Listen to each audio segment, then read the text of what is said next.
മാള അണ്ണല്ലൂർ ഗ്രാമീണ വായനശാലയിൽ വായന പക്ഷാചരണത്തിന് തുടക്കമായി. എഴുത്തുകാരൻ വടക്കേടത്ത് പത്മനാഭൻ ഉദ്ഘാടനം നിർവഹിച്ചു. ആ വായനശാലയാണ് നമുക്ക് കൂടുതൽ പരിചയം. ഒരു 50കളിലൊക്കെ ആരംഭിച്ചൊരു വായനശാല ആനപ്പാറയുണ്ട്. അതിൻ്റെ കുറച്ച് കാലം ഞാൻ അതിൻ്റെ പ്രസിഡൻറ്റും എൻ്റെ പ്രവർത്തകനൊക്കെ ആയിട്ടുണ്ടായിരുന്നു. ഇപ്പോൾ കുറേ കാലമായിട്ടില്ല.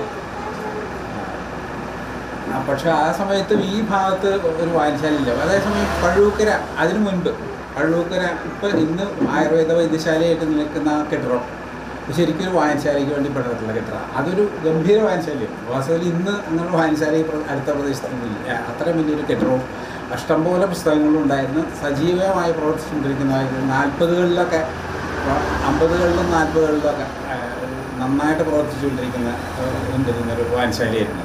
വായനശാല പ്രസിഡന്റ് MV ഗോപി അധ്യക്ഷത വഹിച്ചു. സെക്രട്ടറി KG ബൈജു, അധ്യാപിക സജിത അജിത്, PS സന്ദീപ് കുമാർ എന്നിവർ സംസാരിച്ചു. ജൂൺ 19 മുതൽ ജൂലൈ 7 വരെയാണ് വായന പക്ഷാചരണം സംഘടിപ്പിച്ചിരിക്കുന്നത്. വരും ദിവസങ്ങളിൽ പുസ്തക ചർച്ച, പുസ്തക അവതരണം, വിദ്യാഭ്യാസ അവാർഡ് വിതരണം, കുട്ടികൾക്കുള്ള വായനക്കളരി, K ദാമോദരൻ അനുസ്മരണം, IV ദാസ് അനുസ്മരണം എന്നിവ നടക്കും.